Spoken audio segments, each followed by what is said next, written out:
Corona की लड़ाई variant और टूल किट तक आई। नमस्कार, बात मुद्दे की में आपका स्वागत है। मैं हूं राजेश सक्सेना। अभी मध्य प्रदेश और छत्तीसगढ़ कोरोना से उबर भी नहीं पाया और इन दोनों प्रदेशों में सियासी बवाल मच गया। मध्य प्रदेश में रविवार को सियासी संक्रमण चरम पर पहुंच गया। कोरोना से मौत के आंकड़ों पर सीएम शिवराज और पूर्व सीएम कमलनाथ आमने सामने हो गए और ये जंग प्रदेश में लगातार बढ़ रही है।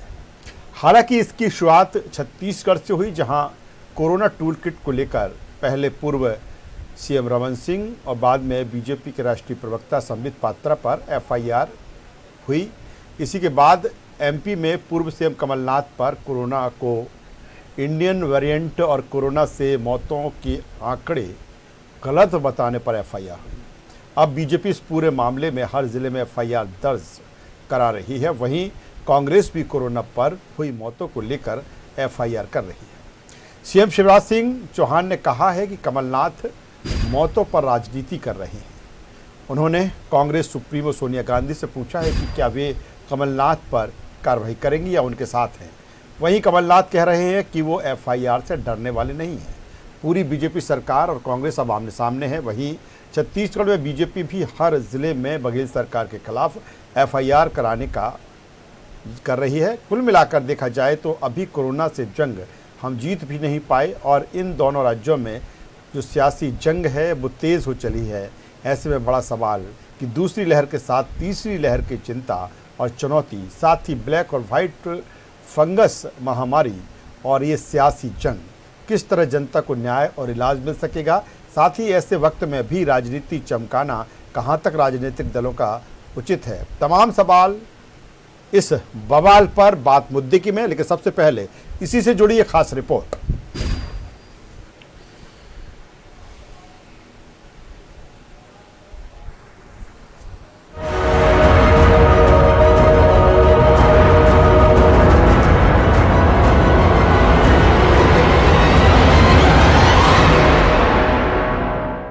मध्य प्रदेश में कमलनाथ के बयान पर बवाल और छत्तीसगढ़ में टूल किट पर सियासी उबाल। जी हां, इन दोनों ही राज्यों में इन दिनों सियासत बेहद गरमाई हुई है। मध्य प्रदेश में कमलनाथ के कोरोना के भारतीय वेरिएंट के बयान ने खासा पखेड़ा खड़ा कर दिया है। बीजेपी के प्रतिनिधि मंडल ने पूर्व सीएम कमलनाथ के खिलाफ एफआईआर दर्ज कराई। कमलनाथ के बयान के बाद बीजेपी ने एक तरह से उनके खिलाफ मोर्चा खोल दिया है। प्रदेश के मुखिया शिवराज सिंह चौहान समेत उनके मंत्रिमंडल के सदस्य कांग्रेस पर हमलावर हैं। इस बीच कांग्रेस भी सरकार को घेरने का कोई मौका छोड़ नहीं रही। कोरोना से मध्य प्रदेश में हुई मौतों और दवाओं की कालाबाजारी को लेकर कांग्रेस भी बीजेपी पर लगातार हमले कर रही है। कमलनाथ जी, जवाब देना पड़ेगा। इस समय जब मिलकर साथ लड़ने का मौका था, आप मौत का उत्सव मना रहे हो, आप काउंटर लगवा रहे हो, आप प्रदेश में अराजकता फैला रहे हो।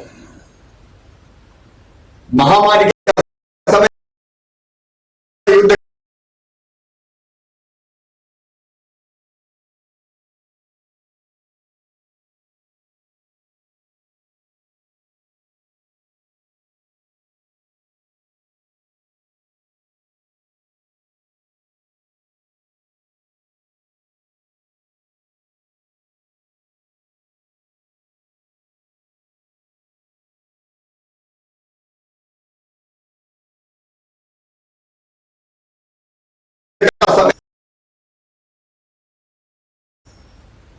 का तांडव। इस देश में उन्होंने नेता को गुमराह कर छोटी से छोटी और ओछी से ओछी हरकतें की है। इधर छत्तीसगढ़ में भी कथित टूल किट का मामला तूल पकड़ा जा रहा है। पहले कांग्रेस ने पूर्व सीएम रमन सिंह, जेपी नड्डा और संबित पात्रा के खिलाफ एफआईआर दर्ज करवाकर मामले को हवा दी, तो अब बीजेपी कांग्रेस के खिलाफ जमकर हल्ला बोल रही है। पूरे प्रदेश में बीजेपी का धरना प्रदर्शन जारी है। मुझे नोटिस सर्व होता है और मुझे चार्ज शीट दिया जाता है, जो कि पब्लिक पुलिस का डॉक्यूमेंट है और ये चालान का हिस्सा है। उसको 1 मिनट के अंदर कांग्रेस कार्यालय से ट्वीट होता है। यानी कोई भी डॉक्यूमेंट जो पुलिस के पास होना चाहिए था वो सारे के सारे तुरंत ये जारी करते हैं कांग्रेस को, यानी प्रचार प्रसार और षड्यंत्र पूर्वक लोगों को बदनाम करने की साजिश का हिस्सा है और ये षड्यंत्र के खिलाफ हम लोग हैं। कुल जमा देखा जाए तो कोरोना महामारी से निपटने के लिए चौतरफा प्रयासों के बीच सियासी संग्राम का ये मंजर हैरान करने वाला है। नसीहत और सलाहें एक दूसरे को जरूर दी जा रही हैं, लेकिन दोनों ही दल एक दूसरे को आंख दिखाने का कोई मौका छोड़ नहीं रहे। इसी बीच कोरोना की कम होती रफ्तार भले ही राहत देने वाली खबर है, लेकिन कोरोना की मौजूदगी, इसके साइड इफेक्ट और लोगों के जीवन और जीविका से जुड़े सवालों को मौजूदा सियासत मुंह ताती नजर आ रही है। जुबानी जंग से निकलकर कांग्रेस और बीजेपी की लड़ाई सड़क पर आ चुकी है। जिस दौर में मानवता कराह रही है, ऐसे समय में इस तरह की सियासत क्या लाजमी है? News world desk.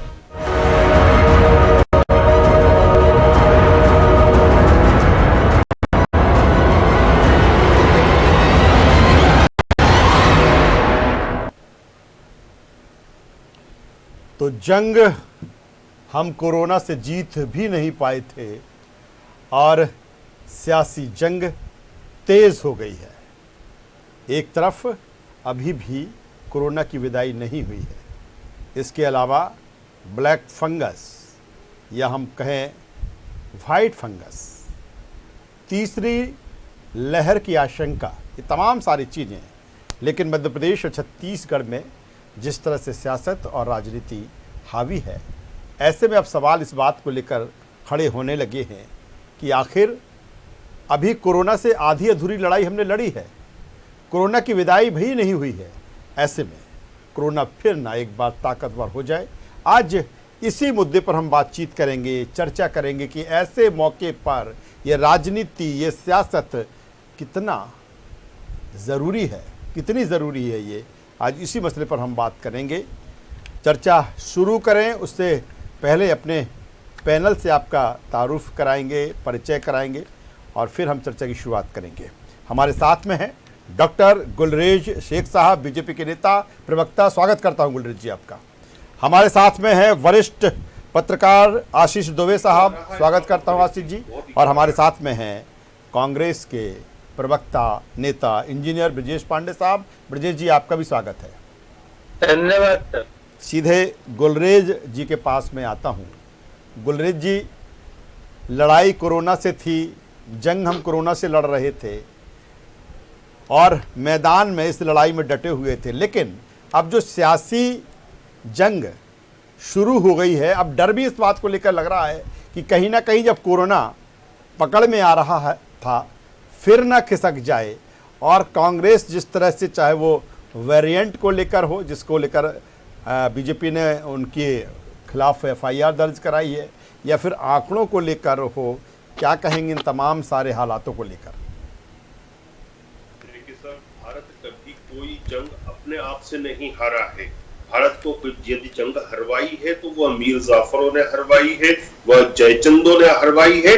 और अब भारत इस मूड में नहीं है कि किसी भी जयचंद या मीर जाफर को माफ किया जाए। भारत को जंग जीतना है और हर कदम पर जीतना है और किसी भी तरह से जीतना है। तो भारतीय जनता पार्टी किसी भी जयचंद को माफ करने की इच्छुक नहीं है। पार्टी का दृढ़ निश्चय है कि इस प्रकार के लोगों को सख्त से सख्त सजा दी जाएगी। आप बताइए कि जो डोनाल्ड ट्रंप के ऊपर अभी केस चल रहा है अमेरिका में, जो चीनी जो वहां के हैं, जो चीन में बैठे हैं, अमेरिका चीनी बैठे हैं जो अमेरिका में, वो $23 मिलियन का केस कर रहे हैं, यह बोलकर कि आपने चीनी वायरस क्यों कहा। तो दुनिया चीन को चीनी वायरस कह रही है, इसको वुहान वायरस कह रही है और एक स्टेप और ऊपर जाकर चाइनीज कम्युनिस्ट पार्टी वायरस कह रही है। ऐसे में जो चीन की रक्षा कर रहे हैं हमारे माननीय, हमारे कमलनाथ जी, मैं कमलनाथ जी कहूं या जयचंद जी कहूं या ब्रजेश पांडे को जवाब देना है, लेकिन हमारे मन में बिल्कुल भी इस चीज की अभी इच्छा नहीं है कि देश में किसी भी जयचंद या किसी मीर जाफर को बख्शा जाए। क्यों ये चाह रहे हैं कि किसी तरह से भी चीन के ऊपर लगा हुआ दाग धुल जाए और भारत को दागदार किया जाए। आप ये बताइए कि ये कहां से आया वायरस? ये वुहान की लेबोरेटरी से आया। दुनिया इस बात की डिमांड कर रही है कि वुहान की लेबोरेटरी की जांच हो, जहां जहां से एक जैविक हथियार के रूप से इसको लीक किया गया, जैविक हथियार बनाया गया, उसके बाद लीक किया गया। आज चीन के अंदर ये वायरस नहीं है, चीन में एक भी केस नहीं आता है, लेकिन दुनिया भर में त्राहिमाम की स्थिति है। भारत समेत सब कोई परेशान हो रहे हैं और उसमें चीन को बचाने की कोशिश करते हैं कमलनाथ जी। शर्मा नहीं चाहिए इनको। और इनकी जो चट्टे पट्टे बैठे हैं, जो पूरे मध्य प्रदेश में कोरोना के इस काल में जाकर जमघट लगा रहे हैं और देश के विरुद्ध गतिविधियां कर रहे हैं। मैं तो एक कदम आगे जा रहा हूं और आज हम आपके मंच से ही और दूसरे मंचों से भी अब बात करेंगे और सीधे सरकार से भी बात करेंगे। भारत सरकार से निवेदन करते हैं कि नेशनल इन्वेस्टिगेटिंग एजेंसी को बीच में लाया जाए और कमलनाथ जी के खिलाफ जांच की जाए कि इनके कनेक्शन किन से जुड़े हैं, ये किसको बचाने की कोशिश कर रहे हैं। गुलरेज जी, तमाम सारे सवाल आपके, और अब इंजीनियर ब्रजेश पांडे साहब के पास में आऊंगा। ब्रजेश जी, जिस तरह से अगर बीजेपी की बात करें तो तमाम सारी चीज़ें कही जा रही हैं, आपदा में अवसर, सियासत चमकाने का मौका, और जिस तरह से कांग्रेस ने सवाल वेरिएंट को लेकर खड़े किए हैं, इसके पीछे कि क्या एविडेंस कांग्रेस के पास, क्या हकीकत, क्या कहेंगे? और गुलरेज जी, तमाम सवाल गुलरेज जी के भी हैं। राजेश जी, सबसे पहली बात तो ये कि मुझे भारतीय जनता पार्टी की बुद्धि पे, विवेक पे, ज्ञान पे बहुत तरस आता है। ना तो इनको आईपीसी की सेक्शन पता है, ना तो इनको सीआरपीसी की धाराएं पता है। जो मन में आता है वो बोलने लगते हैं इतने महत्वपूर्ण चैनल में बैठकर। अरे भाई, शुरुआत किसने किया? शुरुआत आपके पार्टी के राष्ट्रीय प्रवक्ता संबित पात्रा जी ने किया। उन्होंने कह दिया ये कांग्रेस का टूल किट है। उसको लेकर के टूल किट की हेड ऑफिस ने कहा कि साहब मैनिपुलेटेड बातें पात्रा जी ने किया है, किरकिरी आपने कराई अपनी पार्टी की। इस पर टाइम्स ऑफ इंडिया ने एडिटोरियल लिखा है बकायदे, उठा के पढ़ने परसों को टाइम्स ऑफ इंडिया। दूसरी महत्वपूर्ण बात मैं इनसे ये कहना चाह रहा हूं कि जिसके तहत आपके चंद नेताओं ने जा करके, आज मैंने पत्र लिखा और भारतीय जनता पार्टी के मुख्य प्रवक्ताओं ने मुझे फोन करके कहा कि पार्टी की धाराएं में हमसे त्रुटि हो गई। मैंने कहा कि देखिए, जिस सेक्शन पे आपने कमलनाथ जी के खिलाफ एक धारा इन्होंने लगाई आईपीसी की 188, दूसरी धारा लगाई इन्होंने 54 डिजास्टर मैनेजमेंट की धाराएं। हम समझते हैं कि डिजास्टर मैनेजमेंट की धाराएं भी, मैं इनसे पूछ लूं कितनी धाराएं, वो ये भी नहीं बता पाए। डिजास्टर मैनेजमेंट की धाराएं इसमें लगती नहीं है। आप तो इसके साथ ये चाह रहे थे कि इनके खिलाफ, कमलनाथ जी के खिलाफ 154A भी लगा दें। लेकिन वो अलग बात है कि चूंकि थाना पुलिस इस समय आपकी है, दबाव बना के 4 नेता आप अध्यक्ष जी सहित चले जाते हैं और प्रवक्ता सहित, और वहां पे एक मुकदमा कायम कराते हैं। 5 सेकंड में कोर्ट में उड़ जाएगा, ट्रायल में, सबको पता है। बल्कि कमलनाथ जी को तो मैं सलाह दूंगा इस मंच से बैठ करके इनके खिलाफ मानहानि का मुकदमा बनता है। मैं खुद एक लायर हूं, मुझे अपॉइंट करिए, मैंने नंगा कर सकता हूं। जिस तरह बिना पढ़े ये लोग चले गए। अरे आपके पास एक तो प्रवक्ताओं का टूटा पड़ गया है, दूसरा हमें लगता है कि आपके यहाँ भारतीय जनता पार्टी के अंदर विधि शास्त्रियों का टूटा पड़ गया है। सबसे महत्वपूर्ण बात यह है कि जिस तरह की बातें आप लोग कर रहे हैं, चाहे वो छत्तीसगढ़ की हो, छत्तीसगढ़ का हाई कोर्ट का एक डिसीजन है, उसको पढ़ना चाहिए था पहले। छत्तीसगढ़ के हाई कोर्ट ने साफ तौर से कहा था कि डिजास्टर मैनेजमेंट एक्ट इस तरह नहीं लग सकता जिस तरह से इन्होंने कहा है। दूसरी महत्वपूर्ण बात यह कि जो आपके माध्यम से मैं कहना चाह रहा हूं कि कमलनाथ जी अपने कॉन्स्टिट्यूएंसी गए, छिंदवाड़ा में, सौसर में, पांडुरना में। जाने के बाद वो उनके नेचर है, चूंकि वो 9 बार वहां से सांसद रहे हैं, आज भी विधायक हैं वहां से। वो अपने कॉन्स्टिट्यूएंसी के अंदर गए, जिनके यहाँ कैजुअलिटी हुई थी उनके परिवारजनों के यहाँ गए। उसमें से कुछ लोगों ने शिकायत किया कि साहब जो है हमारे यहाँ कैजुअलिटी हो गई, लेकिन हमारा नाम रजिस्टर में दर्ज नहीं किया गया। कमलनाथ जी ने एक जगह से बैठ करके पांडुरना से कलेक्ट्रेट को फोन लगाया, कहा कि साहब ये इनकी कैजुअलिटी हो गई है, आप इनका नाम रजिस्टर में दर्ज कर लें। उन्होंने कहा ठीक है। नेक्स्ट डे जब सौसर गए तो सौसर में भी उन्होंने देखा कि 8-10 जगह वो गए, लेकिन सौसर के रात को जो रिकॉर्ड आया कलेक्ट्रेट का, उसमें बताया गया 2 लोगों की कैजुअलिटी हुई है। इन सब बिंदुओं को लेकर के उन्होंने सरकार को, मुखिया को कहा, देश के मुखिया को, कि साहब ऐसा है कि जो काल में कोरोना के कारण लोग समा रहे हैं, कम से कम उनके परिजनों को आप मुआवजा तो दीजिए। उस पर आंकड़ों की बाजीगरी मत करिए, क्योंकि जब और सरकार, राज्यों की सरकारें इतनी सारी कैजुअलिटी मान रही है तो मध्य प्रदेश को भी मानने में कोई कमी नहीं होना चाहिए। अच्छी बात है, जैसे आपने बहुत अच्छी बात किया और इस विषय पे आपने डिबेट रखा सक्सेना साहब, मैं इसके लिए आपको साधुवाद दूंगा कि वेरिएंट और यहाँ क्या जो दर है संक्रमण की, एक्टिव केसों की, वो कम हो रही है, बहुत अच्छी बात। पर जिन्होंने जिस परिवार ने अपना बच्चा खो दिया, अपना पिता खो दिया, अपना चाचा ताऊ माँ खो दिया, उनके लोगों को जो स्टेट का मुआवजा है वो मिलना चाहिए। आप मुआवजा अब आप बता रहे टोटल 7,000 कैजुअलिटी हुई, 1,32,321 लोगों की कैजुअलिटीज हो चुकी है। हमारे ब्लॉक के कार्यकर्ता, मंडल के हर जगह सेक्टर के कार्यकर्ताओं ने पूरे आंकड़े कमलनाथ जी के पास भेजे जिला अध्यक्ष के माध्यम से। तो कम से कम बैठ करके टैली करना। मैं दोबारा आता हूँ, मैं दोबारा आपके पास में आता हूँ, इससे आगे की भी बात करूंगा। आशीष दुबे साहब वरिष्ठ पत्रकार, कि आप हो गया मुकदमा। आशीष दुबे साहब वरिष्ठ पत्रकार हमारे साथ में। ब्रजेश जी करना चाहते हो, विपक्ष को नेपथ्य में डालना चाहते हो। दोबारा आपके पास में आता हूँ ब्रजेश जी, इंजीनियर ब्रजेश पांडे साहब, मैं दोबारा आपके पास में आता हूँ। आशीष दुबे साहब हमारे साथ में हैं। आशीष जी, जिस तरह से इस जंग के बीच में दूसरी जंग किस रूप में इसे देखते हैं, क्योंकि सवाल इस बात को लेकर है कि तमाम सारी चीज़ें हो रही हैं, शायद आगे भी सियासत और राजनीति कोई बंद नहीं हो जाना है, थोड़ा वक्त निकल जाता, संक्रमण पूरी तरीके से कब्जे में आ जाता कोरोना, फिर ये सारी चीज़ें होती तो बेहतर होता। इस बीच में जो कुछ भी हो रहा है किस रूप में देखते हैं, और क्या छत्तीसगढ़ में जो कुछ हुआ उसी की परिणति मध्य प्रदेश में उसके बाद? आशीष दुबे साहब, मध्य प्रदेश में सरकार जो है जी वो 31 मई की डेडलाइन दे रही है कोरोना मुक्त घोषित करने की जिलों को जी। दूसरी तरफ सरकार, उसी तरफ ये कांग्रेस से गुत्थम गुत्था हो रही है। तो मुझे लगता है कि जब एक निर्णायक लड़ाई का दौर चल रहा है उस वक्त में ये सारे मोर्चे, जैसे आपने कहा, बाद में भी साधे जा सकते हैं, या उनको सारी ऊर्जा जो है कांग्रेस को या भाजपा को, दोनों को कोरोना की लड़ाई में लगा देनी चाहिए और बाकी सारे मोर्चों को बाद के लिए रख लेना चाहिए, क्योंकि राजनीति हमेशा चलेगी। तो ये जब ये युद्ध का समय है, एकदम संघर्ष का समय है, उस वक्त में मध्य प्रदेश में जिस तरह से FIR पॉलिटिक्स शुरू की गई है, भाजपा ने की, फिर कांग्रेस ने की, वो बिल्कुल मुझे नहीं लगता कि समय उसकी टाइमिंग गलत है। और छत्तीसगढ़ में जो कांग्रेस ने करी वो भी गलत है, क्योंकि छत्तीसगढ़ में भी उतना ही ज्यादा इन्फेक्शन है, उतने ही ज्यादा वहां पर भी उस तरह से वायरस फैला हुआ है। तो दोनों ही सरकारें, अगर हम इन दोनों राज्यों की बात करें तो इसमें ये लोग बिल्कुल गलत है। इनको कोशिश ये करनी चाहिए थी कि सारी चीजें जो है बाद के लिए बचा के रखी। मध्य प्रदेश में जो कमलनाथ पर FIR की बात जो इन्होंने शुरुआत की है, और उसके बाद फिर पूरे जिलों में आज धरना पर शायद पुतले जलाने का इनका कार्यक्रम था। उसके बाद फिर कांग्रेस भी सब जगह पे FIR कर रही है।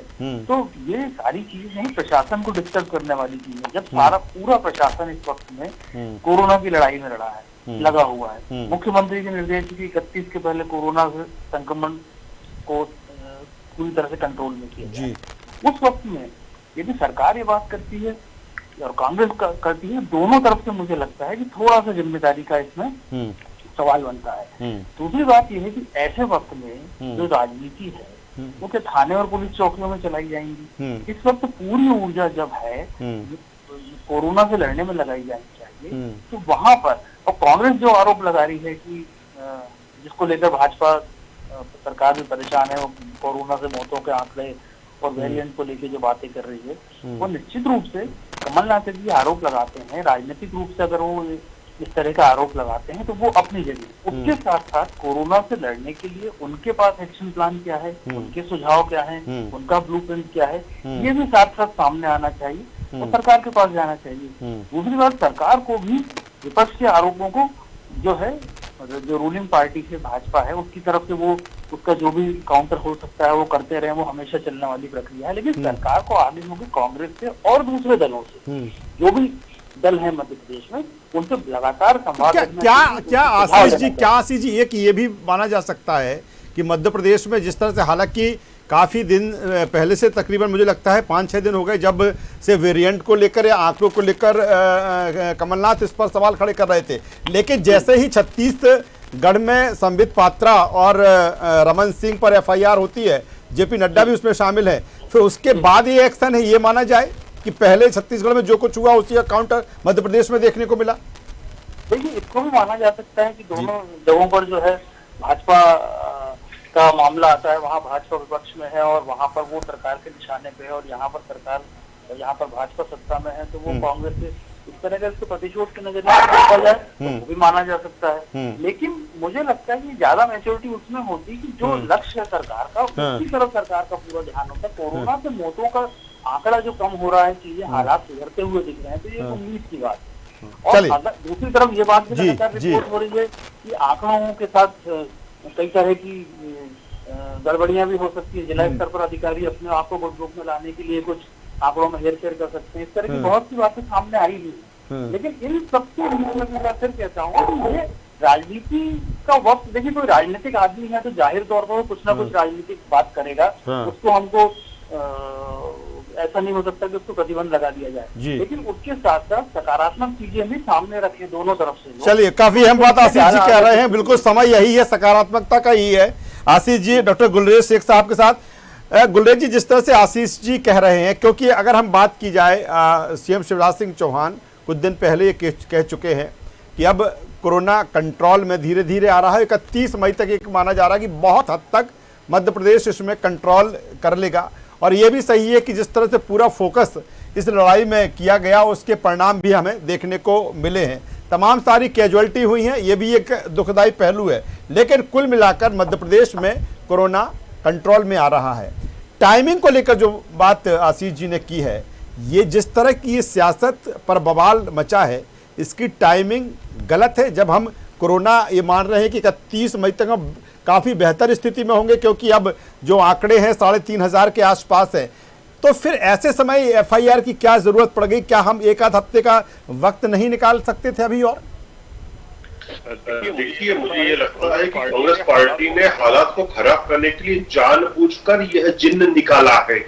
और इसके पीछे केवल मध्य प्रदेश को ही बदनाम करना नहीं है, या मध्य प्रदेश में ही स्थितियां खराब करना नहीं है, समूचे भारत को विश्व पटल पर बदनाम करने का प्रयास है। आप समझिए उस चीज को कि यदि इनके हिसाब से जो इन्होंने झूठ आंकड़ा रखा कि 1 लाख से ऊपर के लोगों की डेथ हुई अकेले मध्य प्रदेश में, तो फिर इंटरनेशनल कम्युनिटी क्या सोचेगी? अरे भैया, एक पूर्व मुख्यमंत्री प्रदेश का कह रहा है कि उसके प्रदेश में, जिसके प्रदेश के हालात दूसरे प्रदेशों से अच्छे रहे मुकाबले में, वहां 1 लाख से ज्यादा लोग मरे हैं, तो पूरे भारत में पैन इंडिया में क्या स्थिति होगी? तो ये शिवराज जी भी एक निशाना है और मोदी जी की छवि खराब करना भी एक निशाना है। और यह जो टूल किट आया था ना, उसका एक विस्तृत रूप है जो अभी इन एक्शन दिख रहा है। अभी हमारे भाई बोल रहे थे, ब्रजेश पांडे जी उस टूल किट के विषय में चर्चा कर रहे थे।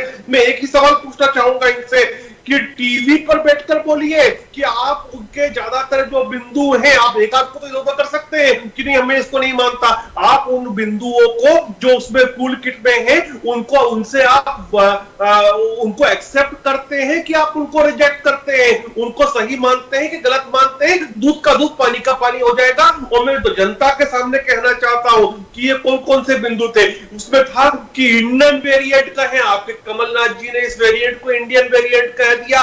उसमें विदेशी मीडिया के विषय में बात की, कमलनाथ जी ने खुद ने कह दिया कि विदेश के प्रधानमंत्री लोग इस प्रकार की बातें करते हैं। उसमें जिस प्रकार से कहा गया कि मोदी जी की छवि खराब करने का और इस प्रकार की चीजें, मोदी जी के विषय के ऊपर आक्षेप लगाने का, आप उसको सही मानते हैं कि गलत मानते हैं? मालूम पड़ जाएगा कि वो टूल किट सही था कि झूठा था। इनके प्रवक्ता बैठे हैं, वो बोलते हैं कि हम नहीं मानते कि ये इंडियन वेरिएंट है। कमलनाथ जी ने गलत कहा, हम नहीं मानते कि विदेश में छवि खराब करने की बात गलत है। वो खुद कमलनाथ जी बोल रहे हैं विदेश में ऐसा बोला जा रहा है। हम मानते हैं कि मोदी जी ने अच्छा मैनेजमेंट किया, बोलिए ना।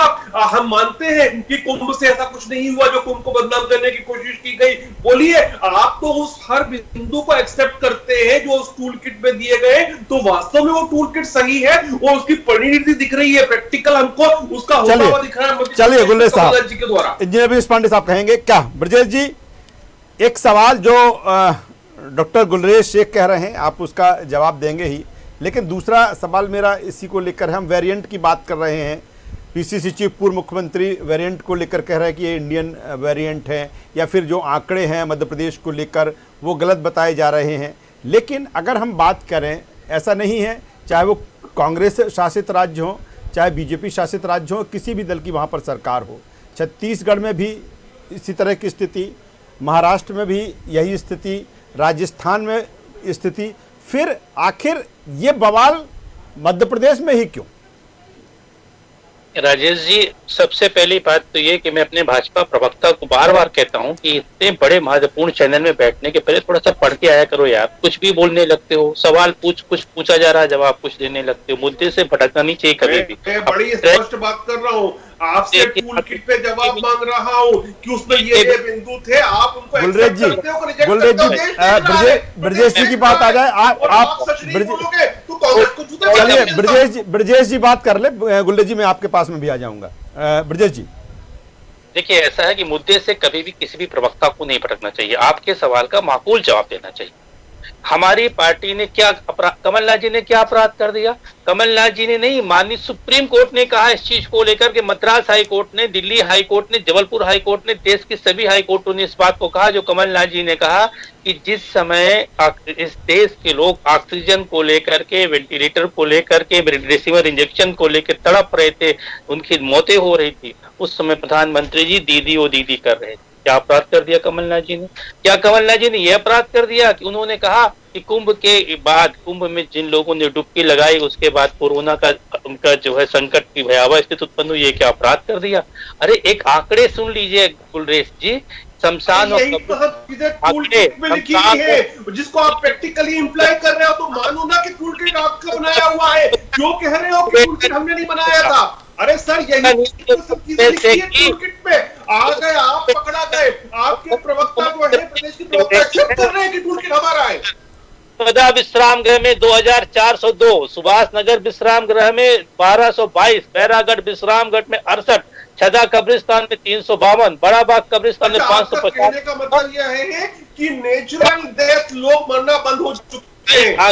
पाल में कितने चाह रहे हो ना? 195 लोगों की, जबकि उसी दिन 4,394 लोगों की। आपके हिसाब से क्या नेचुरल डेथ बंद हो गई है इस दुनिया में? मध्य प्रदेश के लोग, जो लोग जिसका बच्चा छिन गया यार, उसके परिजनों को अगर आप मुआवजा की 1 लाख या 5 जो भी राशि आप तय करोगे, देखिए आप बात को डिवर्ट मत कीजिए। आप ये बताइए कि आपके हिसाब से क्या कोरोना काल में natural death, heart attack, cancer, दूसरी बीमारियों से कोई मर ही नहीं रहा क्या? ये तो गैर इरादतन हत्या करने का आपने आरोप। आप जो है आंकड़ों की बाजीगरी से बाज आ जाओ, जमीनी हकीकत। आंकड़ों की बाजीगरी नहीं, टूल किट से बाजीगरी के बाहर आओ सर। आप टूल किट को अभी आपने चलिए, वक्त कम है। मैं आखिर में आशीष दुबे साहब के पास में आऊंगा। मेरा अहम सवाल आशीष जी से है। आशीष जी, जिस तरह से ये जंग छिड़ गई है, हालांकि फिर मैं जी की होती है, और साउथ अफ्रीका के लोग या बाहर के लोग विदेशियों भारतीयों को ऑटो में नहीं बैठते, उनकी टैक्सी में नहीं बैठते, तो ये तो गलत। चलिए मैं आशीष जी के पास में आऊंगा, वक्त कम है ब्रजेश जी। आशीष जी, मेरा सवाल सीधा से यही है कि मैं फिर कहूंगा कि अभी कोरोना से जंग हम लड़ रहे हैं, लेकिन जो जंग ये शुरू हो रही है क्या दूर तलक जाएगी? क्योंकि जिस तरह से लगातार तनातनी है, जिस तरह से गर्माहट है छत्तीसगढ़ से लेकर मध्य प्रदेश तक, और ऐसे में क्या लगता है कि FIR, एक दूसरे पर लगातार FIR, कहां तक देखते हैं इस जंग को? अब आशीष जी,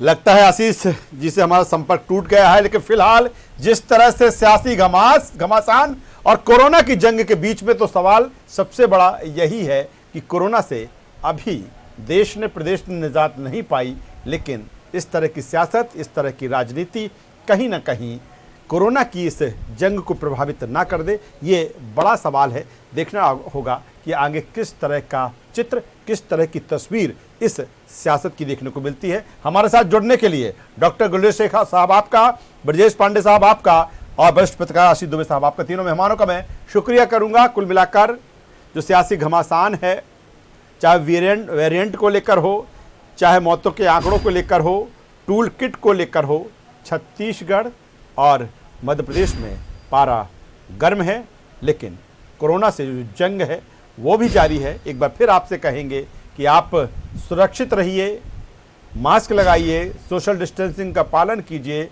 हाथों को बार बार साफ करिए। हमारी इस चर्चा में बस इतना ही। न्यूज़ वर्ल्ड पर खबरों का सिलसिला लगातार जारी है। बने रहिए हमारे साथ। नमस्कार।